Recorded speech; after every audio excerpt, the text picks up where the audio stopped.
बिहार के भूगोल पर आधारित इस विशेष सत्र में आप सभी का स्वागत है। आगामी बीपीएससी प्रीलिम्स को ध्यान में रखते हुए जो हमने अभियान 72 सीरीज शुरू की है, उसी के एक अगले वीडियो के क्रम में हम बिहार के भूगोल पर चर्चा करेंगे। आज के वीडियो में हम विशेष तौर पर राज्य की भूगर्भिक संरचना और चट्टान समूहों से लेकर बिहार के भौतिक विभाजन जैसे शिवालिक पर्वत श्रेणी, उत्तरी एवं दक्षिणी मैदान, गंगा का विशाल मैदान और दक्षिण के पठारी भाग पर गहन विश्लेषण करने वाले हैं। खासतौर पर हम उसमें परीक्षा के लिए उपयोगी तथ्यों को यहाँ चर्चा में हम शामिल करेंगे। तो बिना किसी देरी के हम शुरू करते हैं बिहार के भूगोल से संबंधित महत्वपूर्ण पहलुओं को, महत्वपूर्ण तथ्यों को। ये ध्यान रखिएगा, आगे बढ़ने से पहले आपके लिए महत्वपूर्ण सूचना है। सूचना ये है कि जो तैयारी कर रहे हैं 72वीं बीपीएससी की, उनके लिए टेस्ट सीरीज खरीदने का सबसे बेस्ट मौका है, क्योंकि दृष्टि में आया है फेस्टिव लर्निंग ऑफर जो 26 अगस्त से लेकर 30 अगस्त तक रहने वाला है और ये अब तक का दृष्टि का सबसे ज्यादा छूट उपलब्ध करने वाला ऑफर है। यानी lowest price of the year आपको, चाहे आप टेस्ट सीरीज खरीदे 72वीं बीपीएससी के लिए या जिनका टारगेट है 73वीं बीपीएससी की प्रिपरेशन, 73वीं बीपीएससी 23rd बीपीएससी जो है उसके लिए फाउंडेशन बैच भी आपको अब तक की सबसे कम प्राइस में मिलने वाला है। कब से कब तक आप इसका लाभ ले सकते हैं, ध्यान रखिएगा 26 से 30 अगस्त तक आप इसका लाभ ले सकते हैं। कहां से ले सकते हैं इस कोर्स को सबसे कम प्राइस में? बीपीएससी के सभी कोर्स आपको मिल जाएंगे दृष्टि लर्निंग ऐप पर, या आप कॉल कर लीजिए 8750187501 पर। हमारी टीम भी आपको ये यहाँ से उपलब्ध करवा देगी। तो बीपीएससी के सभी ऑनलाइन कोर्सेज पर सबसे कम, ध्यान रखिएगा, सबसे कम प्राइस पर आपको ये मिलने वाले हैं, यानी सबसे ज्यादा आपको छूट मिलने वाली है। ठीक है, आगे बढ़ते हैं और देखते हैं हम बिहार की भूगर्भिक संरचना के बारे में, बिहार के भूगोल के बारे में। इसलिए सबसे पहले बिहार का मैप जानना जरूरी है। ठीक है, बिहार के मैप के बारे में हमने, जो हमारी पहली वीडियो थी संपूर्ण बिहार, उसमें हमने पढ़ा था कि बिहार का मैप लगभग आयताकार है ना, कुछ इस तरीके से है, लगभग आयताकार है। बिहार अपने पूर्वी हिस्से से पश्चिमी बंगाल से सीमा साझा करता है। ठीक है, पश्चिमी हिस्से से उत्तर प्रदेश से, दक्षिणी हिस्से से झारखंड से और उत्तरी हिस्से से नेपाल के साथ अंतर्राष्ट्रीय बॉर्डर साझा करता है। कौन कौन से जिले नेपाल से सटे हुए हैं? पश्चिमी चंपारण, पूर्वी चंपारण, सीतामढ़ी, मधुबनी, सुपौल, अररिया और किशनगंज। ठीक है, और पश्चिम बंगाल से किशनगंज, पूर्णिया एवं कटिहार, झारखंड से कटिहार, भागलपुर, बांका, जमुई, नवादा, गया, औरंगाबाद, रोहतास। ठीक है, ध्यान रखिएगा। अब उत्तर प्रदेश के साथ तो देखिए थोड़ा सा, रोहतास, कैमूर, बक्सर, भोजपुर, सारण, सीवान, गोपालगंज और पश्चिमी चंपारण ये जिले हैं जो उत्तर प्रदेश के साथ सीमा साझा करते हैं। एक वीडियो में मैंने आपसे सेक्स रेशियो बताया है बिहार का है, वो है 1918। गलती से मैंने वहां माफ कीजिएगा 918 है और गलती से मैंने वहां 1918 बोल दिया था। ठीक है, तो ये कितना है सेक्स रेशियो बिहार का? 1918, यानी पर 1000 पुरुषों में महिलाओं की संख्या औसतन 1918 है। इसके अलावा मैंने आपको जब हम कैमूर की पॉपुलेशन डेंसिटी के बारे में चर्चा कर रहे थे, तो कैमूर की पॉपुलेशन डेंसिटी मैंने 488 है। ठीक है, लिखा तो 488 था वहां पर, लेकिन भूलवश मैंने 888 बोल दिया था। तो कैमूर की पॉपुलेशन डेंसिटी कितनी है? 488। इसे आप करेक्ट कर लीजिएगा। ठीक है, चलिए आगे बढ़ते हैं और बिहार की हम विस्तार से जो चट्टानी स्वरूप है बिहार का, उसे समझने का प्रयास करते हैं। ध्यान रखिएगा, जब हम हमारे बिहार की बात करते हैं तो बिहार का जो भौतिक विभाजन है वो किस तरीके का है? बिहार का जो भौतिक विभाजन है उसमें सबसे पहले बिहार के हम पर्वतीय क्षेत्र व तराई क्षेत्र के बारे में चर्चा करेंगे। ठीक है, पर्वतीय क्षेत्र और तराई क्षेत्र के बारे में चर्चा करेंगे। ठीक है, दूसरा है बिहार में मैदान। मैदान सबसे भारी मात्रा में है बिहार में। मैदान भी दो हिस्से में, सबसे पहले उत्तरी गंगा का मैदान और दक्षिणी गंगा का मैदान। उत्तरी गंगा का मैदान और दक्षिणी गंगा का मैदान। ठीक है, तो इसके बारे में भी हम विस्तार से चर्चा करेंगे।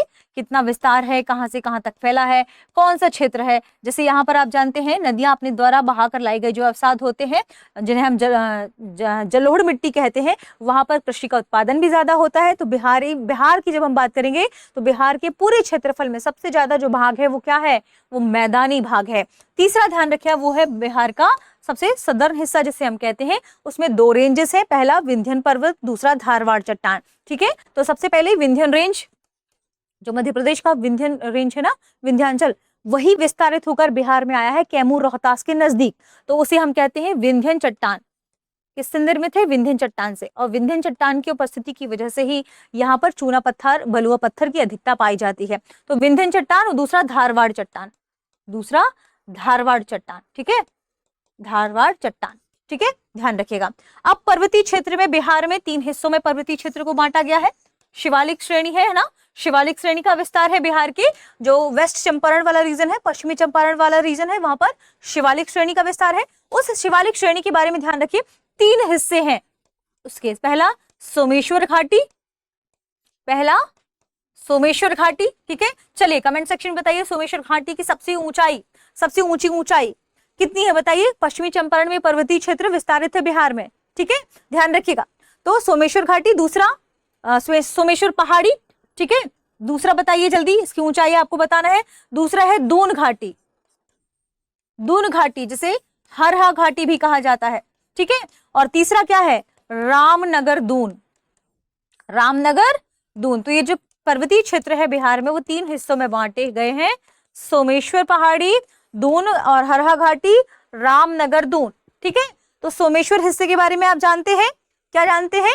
ये सबसे, जो हम बिहार की जब हम बात करते हैं, बिहार की जो हम चट्टानी क्रम की बात करते हैं, है ना, तो सोमेश्वर चट्टान सबसे पहले, सोमेश्वर घाटी सबसे पहले आती है। सोमेश्वर घाटी की सबसे ऊंची जो चट्टान है वो ऊंची पर पहाड़ी क्षेत्र है, सबसे ऊंचा पहाड़ी क्षेत्र है, वो कितने ऊंचाई पर है?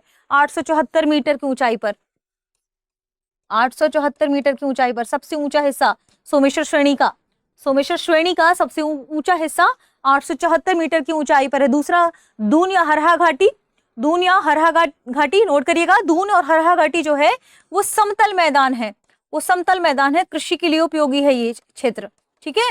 वो क्या है?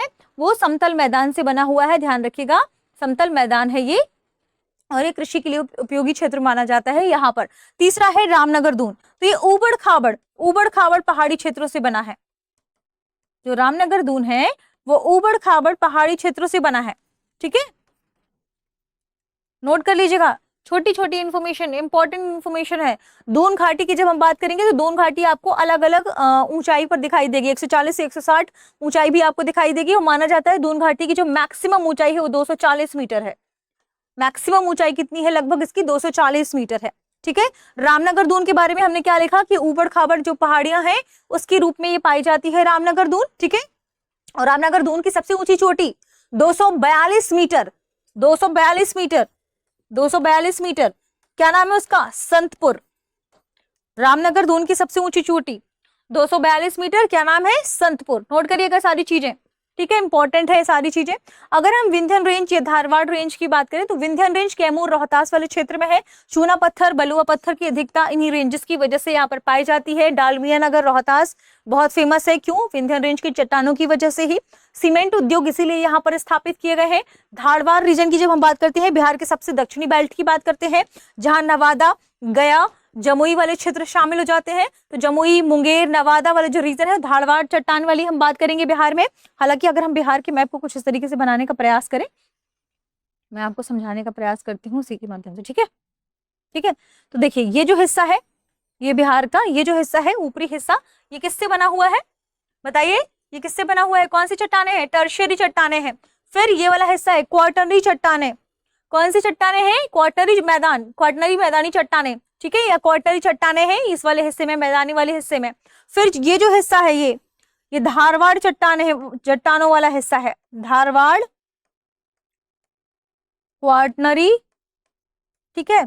यहां पर हमने अभी पढ़ा, जल्दी बताइए कौन सी, ठीक है। और ये है विंध्यन चट्टाने, विंध्यन रेंज, है ना, विंध्यन चट्टाने, चूना पत्थर, बलुआ पत्थर की अधिकता यहाँ पर पाई जाती है। विंध्यन चट्टाने यहाँ पर स्थित है, जिन्हें हम विंध्यन चट्टान कहते हैं, ठीक है। क्वार्टनरी मैदान, ये वाला हिस्सा क्वार्टनरी चट्टानों से निर्मित है, ये मैदानी वाला हिस्सा, ठीक है। क्वार्टनरी चट्टानों से, ये कौन सी है?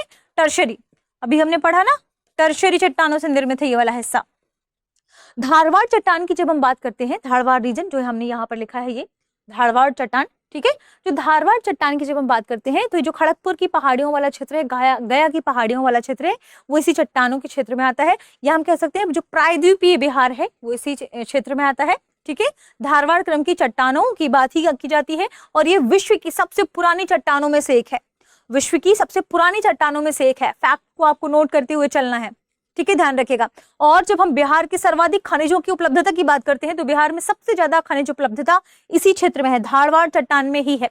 ठीक है, तो बिहार में खनिजों की उपलब्धता के संदर्भ में ध्यान रखें, ये सबसे जो धारवाड़ चट्टान वाला क्रम है, यह धारवाड़ क्रम में ही बिहार की सबसे ज्यादा खनिज संपदा पाई जाती है। ठीक, तो इस तरीके से हम आज पूरा विस्तार से इसके बारे में चर्चा करने वाले हैं और आपके सामने चट्टान समूह के बारे में विस्तार से चर्चा है भी। जैसे धारवाड़ चट्टान, ये जो रीजन है ये है टर्शरी चट्टान वाला रीजन। ठीक है, ये क्वाटनरी मैदान वाला भाग है, ये जो हिस्सा है ये धारवाड़ चट्टान वाला भाग है और ये जो है विंध्य चट्टान वाला भाग है। धारवाड़ चट्टान के बारे में ध्यान रखें, ये दक्षिण पूर्वी भाग खड़गपुर पहाड़ी यानी मुंगेर, जमुई, नवादा और राजगीर में, ये मुंगेर, जमुई, नवादा और राजगीर वाला जो क्षेत्र है यहाँ है धारवाड़ चट्टान। फिर विंध्यन रेंज, ये सोन नदी के उत्तर में और रोहतास व कैमूर जिले के आसपास है विंध्यन रेंज। ठीक है, फिर क्वाटनरी, हमने बताया क्वाटनरी चट्टान गंगा के दक्षिण भाग में बक्सर, मोकरमा, मुजफ्फरपुर और सारण जिले इसमें शामिल है। ठीक है, टर्शरी चट्टान पश्चिमी चंपारण के उत्तर पश्चिमी भाग रामनगर, दून तथा सोमेश्वर श्रेणी टर्शरी चट्टान से निर्मित है। किससे निर्मित है? निर्मित है टर्शरी चट्टान से, और इन्हें नवीन पहाड़ी क्षेत्र कहा जाता है। नवीन सबसे नवीन पहाड़ी क्षेत्रों में से एक इसे माना जाता है। टर्शरी चट्टान से निर्मित है, सोमेश्वर पहाड़ी, दून घाटी इन्हीं चट्टानों से निर्मित है। शिवालिक रेंज का ये हिस्सा माना जाता है। बलुआ पत्थर और, ध्यान रखें, बलुआ पत्थर और कंकड़ पत्थर की यहाँ पर अधिकता पाई जाती है। ठीक है, तो ध्यान रखिएगा। अगर हम गंगा के मैदान की बात करें तो गंगा नदी के मैदान को दो हिस्सों में बांटा गया है, एक तो नदर्न मैदान यानी गंगा का उत्तरी मैदान, दूसरा गंगा का दक्षिणी मैदान, सदर्न मैदान। जो नदर्न यानी उत्तर वाला मैदान है, इसकी जो विस्तारित क्षमता है वो मानी जाती है लगभग 56,980 किलोमीटर, लगभग 56,980 किलोमीटर स्क्वायर क्षेत्रफल है, क्योंकि 56,980 किलोमीटर स्क्वायर। जो दक्षिणी मैदान है गंगा का, जो दक्षिणी हिस्सा है, दक्षिणी गंगा का मैदान है, वो लगभग 33,670 किलोमीटर में फैला है, लगभग 33,670 किलोमीटर स्क्वायर में फैला है। एरिया आप जानते हैं, क्षेत्रफल हम किलोमीटर स्क्वायर में निकालते हैं। ठीक है, तो ये था महत्वपूर्ण जो जानकारी जलोढ़ के जमाव से यहाँ पर जो मिट्टी है जलोढ़ मृदा कहलाती है, और यहाँ पर कृषि की उत्पादक क्षमता सबसे ज्यादा मानी जाती है। ठीक है, यहाँ पर कृषि के लिए व्यापक, एक तो ये सबसे पहला बड़ा भूभाग है, बड़ी भूमि है, व्यापक भूभाग है, और यहाँ पर कृषि की जो कृषि की जाती है वो बिहार के इन्हीं मैदानी वाले क्षेत्रों में की जाती है। अब हम विस्तार से चर्चा करते हैं जो नदियों के संदर्भ में दोआब बने हैं उनके बारे में। ठीक है, देखिए आप जानते ही हैं यहाँ से गंडक नदी बहती है, तो ये गंडक, और यहाँ से घाघरा नदी, तो ये गंडक नदी और घाघरा नदी का दोआब है। ठीक है, ये घाघरा नदी, गंडक नदी, तो गंडक और घाघरा नदी का दोआब है। यहाँ से गंडक नदी बहती है, यहाँ से कोसी नदी, तो ये गंडक और कोसी नदी का दोआब है। यहाँ महानंदा नदी, यहाँ से कोसी नदी, तो ये कोसी महानंदा नदी का दोआब है। फिर यहाँ से सोन नदी का प्रवेश होता है, तो गंगा और सोन का दोआब ये है, सोन नदी जाकर गंगा नदी में मिलती है। फिर ये मगध का मैदान है, गंगा नदी ऐसे बहती है बिहार में, तो ये गंगा का मैदान है। ठीक है, ध्यान रखिएगा। फिर ये अंग मैदान है, ये दक्षिणी पठारी क्षेत्र है। ठीक है, इस तरीके से बिहार डिवाइडेड है। अगर हम बात करें बिहार के संदर्भ में ही, तो ये नदियों का क्रम है। देखिए ये हमारी गंगा रिवर बह रही है, असमान भागों में बिहार को विभाजित करती है। फिर यहाँ से ऐसे गंडक नदी आकर मिलती है, यहाँ से घाघरा रिवर आकर मिलती है। ठीक है, घाघरा रिवर, गंडक रिवर, यहाँ से देखिए बूढ़ी गंडक रिवर, ये कोसी रिवर, महानंदा रिवर आकर गंगा नदी में मिलती है अंततः। ठीक है, ये ध्यान रखिए, ये क्यूल नदी और सोन नदी, ठीक है, प्रमुख नदी अजय नदी यहाँ से मिलती है, पुनपुन यहाँ से जाकर मिलती है गंगा नदी में। तो ये था गंगा नदी के बारे में। हालांकि हमने गंगा नदी, या आप कह सकते हैं बिहार के अपवाह तंत्र पर एक पूरी स्पेसिफिक वीडियो बनाई है, और बिहार के अपवाह तंत्र को हमने उसमें विस्तार से चर्चा में शामिल किया है। तो आप वो वीडियो को देख लीजिएगा, आपको वहां पर बहुत ज्यादा मदद मिलेगी। अब हम बिहार की जो शिवालिक स्ट्रक्चर है, सोमेश्वर घाटी है, दून हरहा घाटी है, रामनगर दून है, इनके बारे में हम पढ़ते हैं। सोमेश्वर श्रेणी, हरहा नगर या हरहा घाटी और रामनगर दून, इनके बारे में जानते हैं। ठीक है, शिवालिक पर्वत श्रेणी एवं तराई क्षेत्र, अगर हम बिहार की बात करें तो पश्चिमी चंपारण जिले के उत्तरी भाग में इसका विस्तार लगभग 932 किलोमीटर स्क्वायर क्षेत्र में फैला है। शिवालिक पर्वतीय प्रदेश को हिमालय का तृतीय मोड़ माना जाता है। स्थानीय उच्चावच के आधार पर इसे 3 उपविभागों में बांटा है, सोमेश्वर श्रेणी, दून घाटी और अंत में हमने देखा रामनगर दून। सोमेश्वर श्रेणी की बात करते हैं, इसका विस्तार उत्तर पश्चिम में त्रिवेणी नहर के शीर्ष भाग से भिखनाठोरी तक लगभग 784 वर्ग किलोमीटर क्षेत्र में है। सोमेश्वर श्रेणी का शीर्ष भाग बिहार एवं नेपाल के बीच सीमा का निर्माण करता है। और फैक्ट हमने नोट कर ही लिए सोमेश्वर श्रेणी की उच्च श्रेणी के बारे में, उच्च पर्वतीय क्षेत्र के बारे में, है ना। अब दून घाटी के बारे में समझते हैं। इसे हरहा नदी की घाटी भी कहा जाता है। हरहा नदी की वजह से यह 214 वर्ग किलोमीटर क्षेत्र में विस्तृत क्षेत्र है। 24 किलोमीटर लंबी है घाटी रामनगर दून तक सोमेश्वर श्रेणी के बीच स्थित है। इस घाटी की अधिकतम ऊंचाई लगभग 240 किलोमीटर है और समुद्र तल से इसकी ऊंचाई 140 मीटर से 160 मीटर है। 160 मीटर है। और ये माफ कीजिएगा, इसकी अधिकतम ऊंचाई है 240 मीटर है। भूलवश मुझसे किलोमीटर भूल गया है, ठीक है। मीटर में मापते हैं समुद्र तल से ऊंचाई, ठीक है। रामनगर दून की पहाड़ी की बात करें तो ये दक्षिणी श्रेणी मानी जाती है। तीनों श्रेणियों में यदि ये पश्चिमी चंपारण है तो सबसे पहले सोमेश्वर श्रेणी, फिर दूर हरहा घाटी, दून या हरहा घाटी, और फिर है रामनगर दून, ठीक है। तो ये सबसे पश्चिमी श्रेणी मानी जाती है, सबसे दक्षिणी हिस्सा माना जाता है इसका, ठीक है ना। जब हम बात करते हैं पर्वतीय क्षेत्र का तो सबसे दक्षिणी हिस्सा है रामनगर दून। तो ये दक्षिणी श्रेणी है, करीब 32 किलोमीटर लंबी है और 8 किलोमीटर चौड़ी है। ये छोटी छोटी पहाड़ियों का क्रम है। 214 वर्ग किलोमीटर क्षेत्र में फैले रामनगर दून का सबसे ऊंचा भाग है संतपुर। कितने मीटर ऊंचा है? 240 मीटर ऊंचा है। हमने नोट भी किया है, ठीक है, ध्यान रखिएगा। यहाँ नदियों के अपर्दन के फलस्वरूप अनेक दर्रों का निर्माण हुआ है, जिसमें सोमेश्वर, भिखनाठोरी तथा मरवाद दर्रा प्रमुख हैं। सोमेश्वर श्रेणी में ही बिहार की सर्वोच्च चोटी सोमेश्वर किला स्थित है, जिसकी ऊंचाई है 880 मीटर। सोमेश्वर किला सबसे 880 मीटर ऊंचा है, ठीक है। तराई क्षेत्र की बात करते हैं।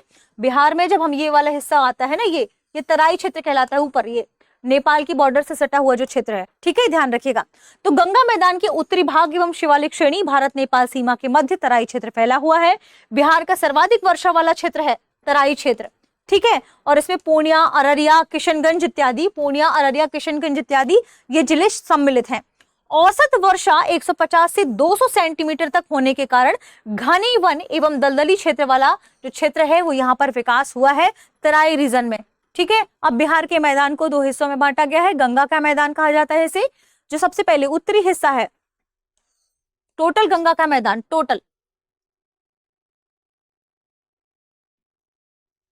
टोटल गंगा का मैदान ये है, ठीक है। अब टोटल गंगा के मैदान को 2 हिस्सों में बांटा है, ठीक है। टोटल मैदान का जो एरिया है वो है 90,650 किलोमीटर स्क्वायर, वर्ग किलोमीटर जिसे हम कहते हैं, ठीक है। और ये टोटल इस बिहार के पूरे एरिया का लगभग 96% कवर करता है, लगभग 96%। निर्माण कैसे हुआ है बिहार के मैदान का? बिहार के मैदान का निर्माण हुआ है गंगा नदी और उसके सहायक नदियों के द्वारा, ठीक है। तो नदियों द्वारा लाई गई जलोढ़ मृदा से इसका निर्माण हुआ है। उत्तर में शिवालिक श्रेणी से लेकर दक्षिण में छोटा नागपुर पठार तक इसका विस्तार है। शिवालिक श्रेणी से लेकर छोटा नागपुर के पठार तक इस गंगा नदी का विस्तार है, ठीक है। औसत गहराई इसकी 1000 से 1500 मीटर के मध्य तथा औसत ऊंचाई 60 से 120 मीटर के मध्य है। गंगा नदी इस मैदान को 2 भागों में बांटती है, उत्तरी गंगा का मैदान और दक्षिणी गंगा का मैदान। तो उत्तरी गंगा का मैदान जो है वो घाघरा, गंडक, बूढ़ी गंडक, कोसी, महानंदा, बागमती, कमला आदि के द्वारा जो अवसाद लाए गए हैं उनके निक्षेपों से बनता है, ठीक है, ध्यान रखिएगा। जो गंगा का मैदान है वो उत्तर से दक्षिण की ओर है, ठीक है, उत्तर से दक्षिण की ओर है इस तरीके से। और यहाँ से हम बात करेंगे जब इस वाले रीजन से, तो इस दक्षिण पूर्व से इस ओर है, ऊपर की ओर, ठीक है। तो उत्तर पश्चिम की बात की जाए तो दक्षिण पूर्व की ओर है ऐसे, और उत्तर से दक्षिण की ओर है, ठीक है। और यहाँ से जो नदियां हैं वो इस तरीके से बहती हैं। तो बिहार के बारे में कहा जाता है कि बिहार कुछ ऐसा है, इस तरफ से उठा हुआ है और इस तरफ से भी उठा हुआ है। तो बीच में जो नाव, जैसे हम नाव की आकृति बनाते हैं ना, ऐसे यहाँ से भी उठा है, यहाँ से भी, बीच में जाके नदी, सारी नदियां गंगा नदी में मिल जाती हैं, ठीक है। अब उत्तरी गंगा के मैदान के बारे में, गंगा एवं उसकी सहायक नदियों द्वारा इसका निर्माण हुआ है। घाघरा, गंडक, बूढ़ी गंडक, कोसी, बागमती, कमला आदि के द्वारा लाए गए अवसादों के निक्षेप से इनका निर्माण हुआ है। इस मैदान का ढाल उत्तर से दक्षिण की ओर, उत्तर पश्चिम से दक्षिण पूर्वी की ओर मिलता है। यह प्रदेश कई दोआबों में वर्गीकृत है। कौन कौन से दोआब है बताइए? पहला तो घाघरा गंडक दोआब, गंडक कोसी दोआब तथा कोसी महानंदा दोआब, ठीक है। अब हम अगर नीचे वाले या दक्षिणी गंगा के मैदान की बात करें तो यहाँ सोन गंगा दोआब है और यहाँ पर मैदान है। तो गंगा के उत्तरी मैदान का विस्तार सारण, चंपारण, मुजफ्फरपुर, दरभंगा, मुंगेर, भागलपुर, सहरसा तथा पूर्णिया जिलों में है। नदियों द्वारा परित्यक्त एवं विसर्पाकार गोखुर झील एवं चौर का निर्माण हुआ है। क्या होता है जब नदियां बहुत तेजी से फ्लो में ऐसे बहती हैं, ऐसे विसर्पाकार आकृति बनाते हुए कई बार बहुत तेजी से बह गई, तो यहाँ से ये रास्ता छोड़कर सीधे इस फ्लो में कनेक्टिविटी हो गई। अब ये जो रास्ता छूट गया गोखुर के आकार का, पशु के खुर के आकार का, इससे जो झील बनी, इसमें पानी है, पानी तो है ही, तो इससे जो झील बनी इसे बोला जाता है गोखुर झील, क्योंकि ये गौ के खुर के जैसी आकृति है इसकी। ठीक है, परित्यक्त रास्ता है ये नदियों का। विसर्पाकार गोखुर झील एवं चौर का निर्माण होता है। क्षेत्रीय भिन्नता के आधार पर यह भाबर क्षेत्र, बांगर क्षेत्र, खादर एवं चौर में विभाजित है और हम इन चारों के बारे में विस्तार से पढ़ भी चुके हैं। तो ये है हमारे उत्तरी गंगा का मैदान और ये है दक्षिणी गंगा का मैदान। दक्षिणी गंगा के मैदान के बारे में भी जानते हैं, विस्तार से समझते हैं। ठीक है, यह मैदान गंगा नदी के दक्षिणी तट से शुरू होकर छोटा नागपुर के पठार तक फैला हुआ है और इस मैदान का कुल क्षेत्रफल 33,670 वर्ग किलोमीटर है। हमने ऑलरेडी इसके बारे में पढ़ा भी है। मैदान का ढाल दक्षिण से उत्तर की ओर है तथा इसकी चौड़ाई पश्चिम से पूर्व की ओर घटती जाती है। यहाँ से पश्चिम से जैसे जैसे आप पूर्व की ओर जाएंगे दक्षिण वाले हिस्से में बिहार के, तो इसका मैदान का जो आकार है वो क्या है, घटता चला जाता है। ठीक है, ध्यान रखिएगा। इस मैदान में बहने वाली प्रमुख नदियां सोन, पुनपुन, कर्मनाशा तथा फल्गु हैं। इसे हम मैप में समझते हैं। ये कर्मनाशा जो बिहार और उत्तर प्रदेश की सीमा बनाती हुई चलती है, सोन नदी, पुनपुन नदी, फल्गु जिसे निरंजना कहते हैं क्योंकि वो मोहाना और निरंजना से मिलकर फल्गु नदी बनती है, और किउल नदी। तो ये नदियां हैं प्रमुख जो दक्षिण गंगा के मैदान का निर्माण करती हैं। ठीक है, इस मैदान में काप मृदा पाई जाती है जो गहरी व चिकनी व पीली दोमट है और इसके दक्षिण में रेतीली मृदा पाई जाती है। क्योंकि कैमूर रोहतास में विंध्य रेंज का विस्तार है इसलिए यहाँ पर रेतीली मृदा, कंकड़ पत्थर ज्यादा पाया जाता है। ठीक है, ध्यान रखिएगा। हालांकि चूना पत्थर, बलुआ पत्थर सबसे ज्यादा है यहाँ पर। कंकड़ पत्थर ऊपर टर्शरी वाला जो क्षेत्र है वहां पर पाया जाता है, कंकड़ पत्थर, बलुआ पत्थर। तो टर्शरी वाला जो रीजन था ना, हमने पश्चिमी चंपारण में जो देखा था वहां पर पाया जाता है। ठीक है, और जो हम सोमेश्वर श्रेणी की बात कर रहे थे तो वाल्मीकि नगर टाइगर रिजर्व की जब हम बात करते हैं वो भी वहीं पर स्थित है, सोमेश्वर श्रेणी के नजदीक। ठीक है, अब दक्षिण पठार का मैदान देखते हैं। चूंकि हमने बिहार में देखा कि ये जो हिस्सा है ये पठारी भूभाग है। ठीक है, जिसे दक्षिण पठार कहा जाता है। छोटा नागपुर के पठार का विस्तारित स्वरूप है ये। ठीक है, अब इसमें विंध्यन चट्टानें भी शामिल हैं और खड़गपुर और गया की पहाड़ियां शामिल हैं। यहाँ पर विंध्यन चट्टानें हैं और यहाँ खड़गपुर और गया की पहाड़ियां हैं। ठीक है, तो बिहार की सुदूर दक्षिण में पठारी भाग स्थित है जो संकीर्ण पट्टी, ये क्या है, ये संकीर्ण पट्टी ही है। संकीर्ण पट्टी के रूप में पश्चिम में कैमूर जिले से तथा पूर्व में मुंगेर एवं बांका जिले तक फैला है। कैमूर जिले से पूर्व में मुंगेर और बांका जिला तक ये फैला हुआ है। इस क्षेत्र के अंतर्गत गयाजी, मंदार, बराबर एवं जेठियन की पहाड़ियां, गंगेश्वरी, राजगीर तथा सूगरपीठ की पहाड़ियां, बिहार शरीफ, मुंगेर की पहाड़ियां, कैमूर एवं रोहतास जिले में कैमूर का पठार ये सब शामिल हो जाता है। गयाजी, औरंगाबाद, नवादा जिले में पहाड़ियां हैं उन मैदानी भागों में ये विस्तृत है। ध्यान रखिएगा। गयाजी के आसपास रामशिला, प्रेतशिला, भूतशिला, कटारी, ब्रह्मयोनी पहाड़ियां इत्यादि यहाँ पर पाई जाती हैं। तो ये हमने गयाजी के आसपास वाले क्षेत्र की बात की। ठीक है, इसी क्रम में जहानाबाद और गयाजी जिले की सीमा पर बरावर एवं नागार्जुनी की पहाड़ियां भी स्थित हैं। सोन नदी जो कि यहाँ से बहती है, सोन नदी कैमूर के पठार तथा छोटा नागपुर के पठार को अलग करती है। तो यहाँ पर है कैमूर का पठार और यहाँ है छोटा नागपुर के पठार। इन दोनों को अलग करती है कौन सी नदी? सोन नदी। ठीक है, और यह बिहार का प्राचीनतम भूखंड होने के कारण छोटा नागपुर पठार का सीमांत क्षेत्र है। सीमांत क्षेत्र है क्या? जो धारवाड़ वाला रीजन था ना, हम उसकी बात कर रहे हैं। अब हम बिहार की जलवायु के बारे में बात करते हैं। आप जानते हैं बिहार की जलवायु को दो हिस्सों में, मुख्यतः दो हिस्सों में बांटा गया है। सबसे पहले CWA और दूसरा क्या है? AW। A capital small w, C capital और स्मॉल w और A। ठीक है, ध्यान रखिएगा। AW का मतलब क्या है? ट्रॉपिकल सवाना, हॉट या सीजनली ड्राई क्षेत्र, यूजुअली विंटर में। और CWA का मतलब क्या है? सब ट्रॉपिकल मानसून या mid and dry winter, hot summer में। ठीक है, ध्यान रखिएगा, हॉट एंड समर में। अब जो मानसून के आगमन की बात की जाती है बिहार में, वो मध्य जून में होता है। यहाँ जुलाई एवं अगस्त में अत्यधिक वर्षा होती है। यहाँ की जब हम औसत वार्षिक वर्षा की बात करते हैं तो वो लगभग 125 सेंटीमीटर है। और सर्वाधिक वर्षा बिहार में कहाँ होती है? किशनगंज में। सर्वाधिक वर्षा कहाँ होती है? किशनगंज में। सबसे ज्यादा वर्षा होती है किशनगंज जिले में। और सबसे कम वर्षा होती है वो कहाँ है? पटना के पश्चिम में। पटना के पश्चिम में जो त्रिकोणीय भूखंड है, पटना के पश्चिम में जो त्रिकोणीय भूखंड है, यहाँ सबसे कम वर्षा होती है। और सबसे गर्म स्थान कौन सा है पटना में? गया जी। पटना माफ कीजिएगा, बिहार का सबसे गर्म स्थान कौन सा है? गया जी, ध्यान रखिएगा।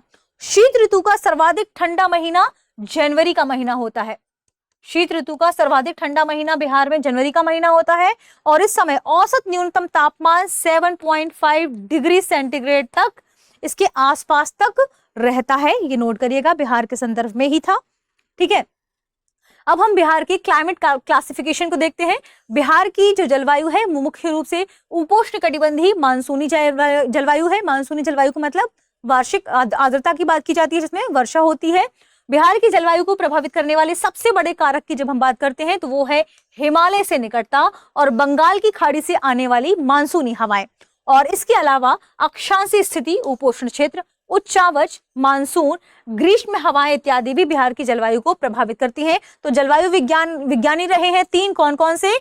कोपेन, त्रिवार्था और थॉर्नवेट। उन तीनों के आधार पर बिहार की जलवायु को जो बांटा गया है, चूंकि एग्जाम में पूछा जाता है इसलिए इसका वर्णन इस तरीके से है। तो अगर हम बिहार के इस हिस्से की बात करें और इस तरीके से इसे बांटे, ठीक है, तो कोपेन के हिसाब से जो उत्तरी बिहार वाला क्षेत्र है उसे CWG में बांटा गया है और दक्षिणी बिहार को AW में। ठीक है, त्रिवार्था के हिसाब से उत्तरी बिहार को CAW में बांटा गया है और दक्षिणी बिहार को AW में। और थॉर्नवेट के हिसाब से जो उत्तर पश्चिमी, थॉर्नवेट के हिसाब से जो उत्तर पश्चिमी हिस्सा है, ये उत्तर पश्चिमी हिस्से को संक्रमण क्षेत्र माना गया है CBW के रूप में।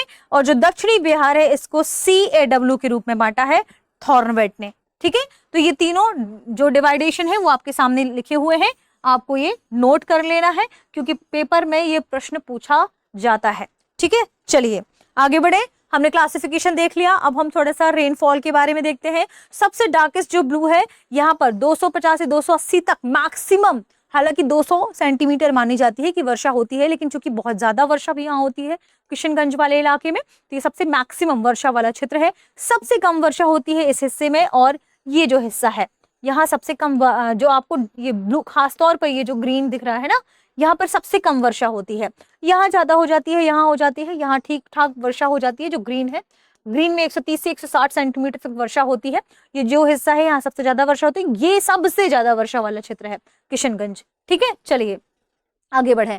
अब बिहार की कृषि जलवायु जो क्षेत्र है उनका विस्तृत हम विवरण देते हैं। जैसे अगर हम क्षेत्र के नाम की बात करें तो कृषि जलवायु क्षेत्र को जोनों में डिवाइड किया गया है, जोन 1, जोन 2, जोन 3A और जोन 3B। अब हम किस क्षेत्र को किस हिस्से में बांटा गया है, तो देखिए ये जो हिस्सा है, ठीक है, ये जो जिले शामिल हैं, ये बेगूसराय भी इसमें शामिल है, ये है जोन 1 के क्षेत्र, यानी उत्तर पश्चिमी जलोढ़ मैदान वाला जो क्षेत्र है वो जोन 1 में आता है कृषि जलवायु क्षेत्रों में। ठीक है, फिर बिहार से जो ये वाला हिस्सा है, उत्तर पूर्वी वाला हिस्सा, ये खासतौर पर, तो ये उत्तर पूर्वी जलोढ़ मैदान जो है वो जोन 2 में आता है। ठीक है, ध्यान रखिएगा। फिर जो दक्षिण पूर्वी हिस्सा है, ये दक्षिण पूर्वी मैदान वाला क्षेत्र है, ये जोन 3A में आता है। और यहाँ पर जो दक्षिण पश्चिमी मैदान वाला क्षेत्र है, दक्षिण पश्चिमी मैदान, ये जोन 3B में आता है। तो इस तरीके से कृषि जलवायु प्रदेश में कितने हिस्से डिवाइड है ये हमने देख लिया। अब हम आगे बढ़ते हैं, बिहार की प्रमुख झीलों को देखते हैं। अनुपम झील कहाँ स्थित है? कैमूर में। कांवर झील कहाँ स्थित है? बेगूसराय में। कुशेश्वर झील दरभंगा में। गोगाबिल झील कटिहार में। सिमरी बख्तियारपुर झील सहरसा में। बरेला वैशाली में। मुचलिंडा झील गयाजी में। मोती झील पूर्वी चंपारण में। घोड़ा कटोरा झील कहाँ पर? नालंदा जिले में। और इन जिलों की अवस्थिति आपके सामने है, नोट कर लीजिएगा कि कहाँ कहाँ कौन से झील है। अनुपम झील नंबर 1 यहाँ पर कर देते हैं। कांवर झील बेगूसराय दूसरे नंबर पर यहाँ ऐसे कर देते हैं। आप मैप में ना टिक करते रहिएगा तो आपको याद आ जाए। कुशेश्वर झील दरभंगा, ठीक है, ये 3 नंबर। गोगाबी झील देखिए कहाँ पर है? कटिहार, नंबर 4 कटिहार में कर दीजिए। इस तरीके से आपको मैप में लोकेशन नोट करते हुए चलना है ताकि आपको चीजें याद रहें। अब बिहार में प्रमुख जलप्रपातों के बारे में चर्चा करते हैं। ठीक है, ककोला जलप्रपात कहाँ पर है? नवादा। ठीक है, सुखलदरी जलप्रपात रोहतास कनहर नदी पर। दुर्गावती जलप्रपात रोहतास। धुआं कुंड जलप्रपात सासाराम, जियारखंड जलप्रपात भोजपुर, तेल्हाड़ कुंड जलप्रपात कैमूर, टुटला भवानी जलप्रपात बताइए कहाँ है, रोहतास, मांझर कुंड रोहतास सासाराम, डांडरिया कहाँ पर है, रोहतास सासाराम, कुंड जलप्रपात कैमूर, कुंडेश्वरी जलप्रपात कैमूर, ठीक है, करकट जलप्रपात कैमूर। इन जलप्रपातों की सूची आपको नोट करना है क्योंकि जलप्रपातों से सीधे प्रश्न पूछे जाते हैं, कई बार सही जोड़ी बनाकर भी पूछा जा सकता है। बिहार में गर्म जलकुंडों के बारे में ध्यान रखिए क्योंकि यहाँ के खास जो गर्म जलकुंड है चर्चा में रहते हैं। सूर्यकुंड जलप्रपात जो कि राजगीर में है, सप्तधारा जलप्रपात राजगीर में है, ब्रह्मकुंड जलप्रपात राजगीर में है, गोमुख कुंड जलप्रपात राजगीर, नानक कुंड जलप्रपात राजगीर। इस तरीके से आप पहले राजगीर की जलप्रपातों की एक लिस्ट बना लीजिएगा, ठीक है। फिर ऋषिकुंड मुंगेर, जन्मकुंड मुंगेर, भीमबांध मुंगेर। आप ऐसे नोट कर लें कि आपको केवल राजगीर की आपको मान लीजिए याद करने हैं। राजगीर में 1 2 3 4 आपने देखे कि ये 5 जलप्रपात राजगीर में है। इसके अलावा कोई भी जलप्रपात है आप उसे मुंगेर में टिक कर दीजिए। अग्निकुंड गया जी, इसे याद रखिएगा, ठीक है, तो इससे आपको आसानी हो जाएगी। रामेश्वर कुंड जलप्रपात मुंगेर, सीता कुंड जलप्रपात मुंगेर, लक्ष्मण कुंड मुंगेर, भरारी कुंड मुंगेर, पंचतर कुंड मुंगेर, अग्नि कुंड ये याद रखिएगा गया जी में, ये थोड़ा अलग हो गया, श्रृंगार ऋषि कुंड मुंगेर। इस तरीके से आप राजगीर और गया जी का याद रखिए, शेष को मुंगेर में मानकर चलिए, ठीक है। बिहार में स्थित जो सर्वाधिक गर्म जलकुंड है ये हमने उसकी सूची बनाई है, और भी गर्म जलकुंड है उनको आपको याद रखना है, ठीक है। अब हम भारत की वन स्थिति रिपोर्ट के बारे में चर्चा करते हैं जो 2023 से संबंधित है। क्षेत्रफल के आधार पर सर्वाधिक वन आवरण वाले शीर्ष 3 जिले कौन से हैं? क्षेत्रफल के आधार पर मतलब एरिया वाइज, सबसे ज्यादा है सबसे शीर्ष पर कैमूर, कितना 1025.68, ठीक है। दूसरे नंबर पर है पश्चिमी चंपारण, ठीक है, कितना 908.23। तीसरे नंबर पर है रोहतास। ये ध्यान रखिएगा कि जब हम एरिया वाइज वन की या फॉरेस्ट की बात करते हैं तो जो कैमूर और रोहतास वाला इलाका है यहाँ पर हरियाली अच्छी मात्रा में है, एरिया वाइज वन अच्छे हैं। और पश्चिमी चंपारण, जब आप ऐसे नोट करेंगे ना तो आपको क्रम याद रहेगा। फिर आप याद करिए सबसे ज्यादा घने वन कहाँ पर पाए हैं एरिया वाइज, कैमूर में। फिर आप याद कर लीजिए, फिर दूसरे नंबर पर पश्चिमी चंपारण चले जाइए, फिर तीसरे नंबर पर फिर रोहतास पे आ जाइए, और इस तरीके से आपको याद रहेगा 668.06, ठीक है, ध्यान रखें। अब क्षेत्रफल के आधार पर सबसे कम वनावरण वाले शीर्ष 3 जिले, सबसे कम, ये तो था ज्यादा, अब था एरिया वाइज ही सबसे कम। तो लिस्ट बना लीजिए सबसे कम। सबसे पहले शेखपुरा, ठीक है, शेखपुरा, फिर शेखपुरा के बाद अरवल, फिर अरवल, तीसरे नंबर पर लिखिए बक्सर, यहां पर सबसे कम है क्षेत्रफल वाइज, ठीक है। आप कितना है ये भी नोट करिए। शेखपुरा में 0.82%, ठीक है, अरवल में 4.02 और बक्सर में 6.01। इस तरीके से नोट करिएगा तो आपको चीजें याद रहेगी जब आप लिस्ट बना लेंगे तो, ठीक है। तो हमने देखा एरिया वाइज सबसे टॉप 3 जिले डिस्ट्रिक्ट, एंड एरिया वाइज सबसे कम जो हमने देखा फॉरेस्ट, वो वाले 3 जिले, ठीक है, फॉरेस्ट कवर या क्षेत्रफल वाले वृद्धि वाले वन, ठीक है। अब प्रतिशत के आधार पर सर्वाधिक वनावरण वाले शीर्ष 3 जिले, प्रतिशत के आधार पर देखिए, क्षेत्रफल के आधार पर भी नंबर 1 पर कैमूर है और प्रतिशत के आधार पर भी नंबर 1 पर कैमूर है, ये आपको क्लियर कट याद रखना है, ठीक है।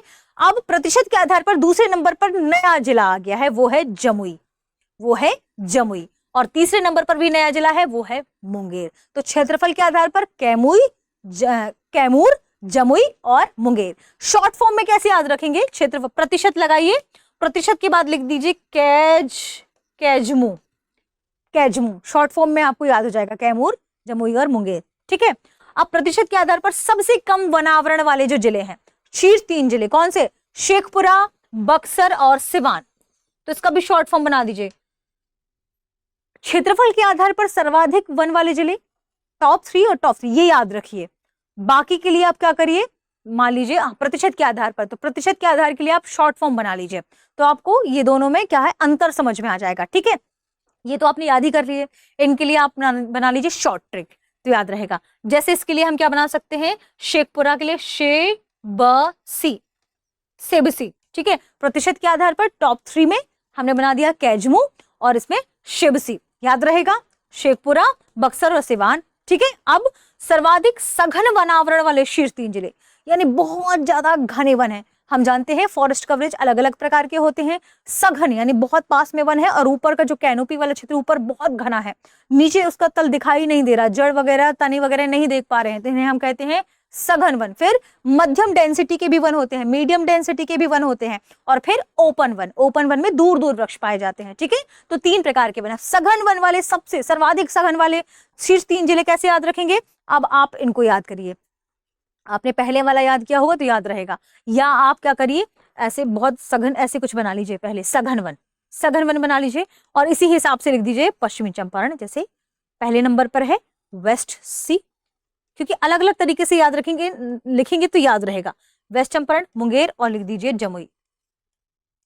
डायग्राम बनाकर जरूर याद करिए। डायग्राम बनाकर याद करेंगे तो लंबे समय तक आपको चीजें इमेज में आपके दिमाग में रहेंगी, तो आपको ना यहाँ पर प्रॉब्लम नहीं जाएगी चीजों को याद करने में। जैसे अब आपने बना लिया सघन में आपने बना लिया क्या? वेस्ट चंपारण नंबर 1, दूसरे नंबर पर मुंगेर, तीसरे नंबर पर जमुई। ठीक है, अब इसी के लिए ये तो हमने बना लिया ज्यादा सघन, ऐसे एरो बना लीजिए जिसमें सघन वन ज्यादा हो। फिर यहाँ पर बना दीजिए नीचे डिग्रेड करते हुए ऐसे, और लिख दीजिए सबसे सघन जो वन है सबसे कम किन जिलों में है, फिर उसकी लिस्ट बना लीजिए। ठीक है, अब हम बात करें सर्वाधिक खुले वन वाले क्षेत्र। हमने अभी पढ़ा ना खुले वन वाले कौन से, जिनमें दूर दूर डिस्टेंस हो जिन पेड़ों में। तो शीर्ष 3 जिले कौन से हैं? कैमूर, गयाजी और रोहतास। अब खुले वन में ऐसे डायग्राम बना दीजिए। डायग्राम बना के याद रखिए शीर्ष 3 जिले खुले वन वाले, कैमूर लिख दीजिए, गयाजी लिख दीजिए और रोहतास, ऐसे याद रहेगा आपको, है ना। और बिहार में झाड़ियां 260.80 वर्ग किलोमीटर यानी लगभग 0.28% पर मौजूद है। ठीक है, इस तरीके से हमने पढ़ लिया। अब हम नेशनल पार्क देखते हैं।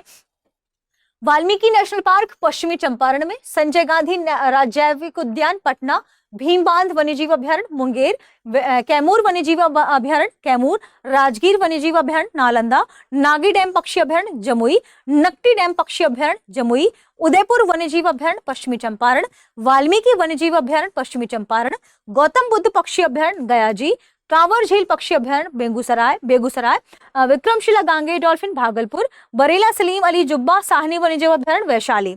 और जब हमने संकल्प 72 वाली वीडियो में इनके बारे में पढ़ा था तो मैंने आपको ये भी बताया था कि इनका एरिया कितना है, तो उसमें आपको मेरा एरिया भी पता चल जाएगा। अब आपको ये बताना है, आपने पढ़ा तो है वो वाली वीडियो में आपने जरूर पढ़ी होगी, मैंने आपको ये भी बताया था कि सबसे ज्यादा एरिया किस वाइल्ड लाइफ सेंचुरी का है, और मैंने आपको ये भी बताया था कि सबसे कम एरिया किस वाइल्ड लाइफ सेंचुरी का है। मैंने आपको यह भी बताया था कि सबसे लेटेस्ट कौन सा वाइल्ड लाइफ सेंचुरी घोषित हुआ है और किस सन में घोषित हुआ है, यह भी मैंने आपको विस्तार से उसमें बताया है।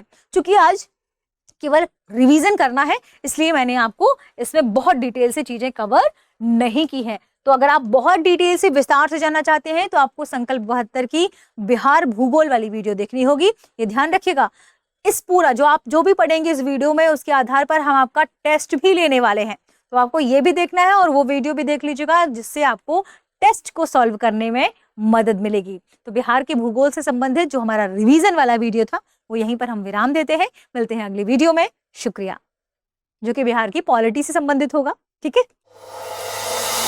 अब एग्जाम की तैयारी को और बेहतर करने के लिए हमारे चैनल को लाइक, शेयर और सब्सक्राइब करना ना भूलें।